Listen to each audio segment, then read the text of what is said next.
Canada deported 3,323 Indian. इस video को start करने से पहले मैं आप सबका स्वागत करता हूं, मेरी तरफ से आप सबको नमन है। ऐसा है कि ये जो डेपोटेशन है, बिगेस्ट डेपोटेशन है डेवलप कंट्री से इंडियन की, तो इसके पीछे रीजंस क्या रहे हैं उसके बारे में इस वीडियो के अंदर हम डिस्कस करेंगे।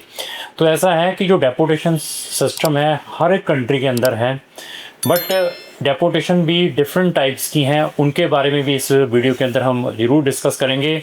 और मार्केट के अंदर ये है कि ये जितने भी लोग डेपोटेशन हो रही है वो सारे के सारे स्टूडेंट हैं। ये स्टूडेंट, इसके अंदर भी कुछ स्टूडेंट भी हैं, बाकी वो भी लोग हैं जो वहाँ पर टूरिज़्म के लिए गए थे, जहाँ वहाँ पर कोई वर्क परमिट पर गए थे, जहाँ वहाँ पर इलीगल बॉर्डर क्रॉस करके गए थे, वो भी लोग इस डेपोटेशन के अंदर है। जो कनाडा का ये डेपोटेशन है, डेवलप कंट्री का सबसे ज़्यादा डेपोटेशन है इंडियन का।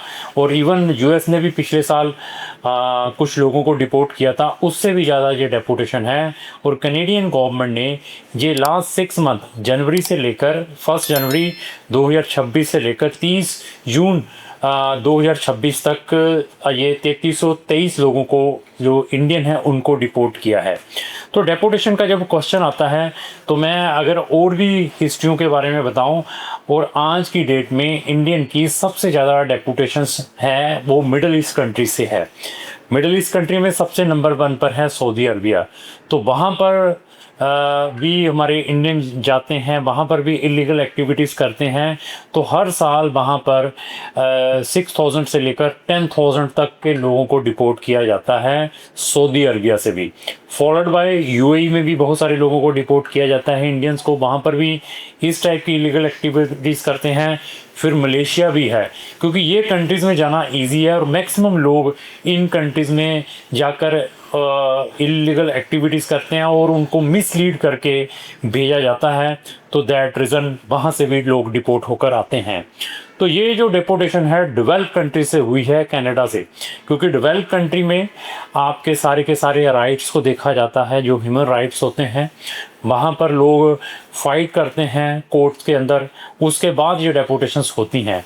इन डेपोटेशंस में कौन कौन से लोग हैं, पहले तो मैंने फिर बताया है इस वीडियो को स्टार्ट करने से पहले, वो लोग भी हैं जो वहाँ पर स्टूडेंट थे, या वहाँ पर एज ए टूरिस्ट गए थे, या वहाँ पर कोई वर्क परमिट थे, या वहाँ पर इलीगल एंट्री करके इंटर हुए थे, वो लोगों की ये डेपोटेशंस हुई हैं। तो कनाडा के अंदर 3 टाइप की डेपोटेशंस हैं। एक तो सबसे पहले डिपार्चर डेपोटेशन।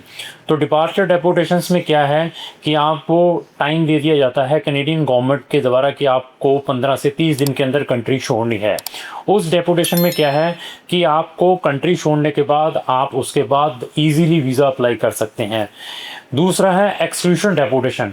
एक्सक्लूशन डेपोटेशंस वो हैं यहाँ पर आप miss representation means fake document लगाकर अपना वीज़ा एक्सटेंशन करने की कोशिश करते हैं, तो उसको एक्सक्लूशन डेपोटेशन कहते हैं।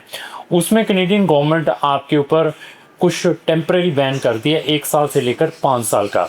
तो दूसरा जो डेपोटेशन है, जो आपका डेपोटेशन है ऑर्डर, अगर आप उसके थ्रू डिपोर्ट होकर आते हैं तो आपका उस कंट्री में परमानेंट बैन हो जाता है कि आप दोबारा जाने के योग्य नहीं रहते हैं। जैसे ये 3323 लोगों को डिपोर्ट किया है कनेडियन गवर्नमेंट ने। ये सारा का सारा डाटा CBSE, जिसको हम कनेडियन बॉर्डर सर्विस एजेंसी कहते हैं, उनकी वेबसाइट के ऊपर दिया हुआ है। तो इनमें कौन से लोग हैं, वो लोग हैं जिन्होंने वहाँ पर जाकर कोई क्रिमिनल एक्टिविटीज़ की हैं, या वहाँ पर जिन्होंने अपने जाकर असाइलम डाले हैं, या वहाँ पर जो लोग ओवरस्टे हुए हैं, ऐसे लोगों को कनेडियन गवर्नमेंट ने डिपोर्ट किया है। और बहुत ज़्यादा प्रेशर है इंडियन गवर्नमेंट के ऊपर भी, और जो लोग डिपोर्ट हो रहे हैं उनके ऊपर भी। तो ये कनाडा के अंदर 1st नंबर पर इंडिया कंट्री बन चुका है जिनको मैक्सिमम से मैक्सिमम डेपोटेशंस हो रही हैं, फॉलोड बाय मैक्सिको। तो मैक्सिको पहले 1st नंबर पर था, तो अभी मैक्सिको 2nd नंबर पर आ चुका है। तो इतनी डेपोटेशन वहाँ से हो रही है।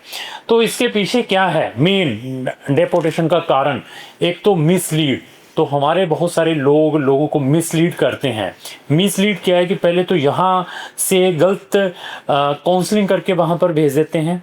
मीन्स आइदर वो स्टूडेंट हैं या टूरिस्ट पर जाता है कि वहाँ जाकर आप वर्क परमिट अप्लाई कर लेंगे, या आप यहाँ से बॉर्डर क्रॉस करके चले जाओ वहाँ पर असाइलम डालो।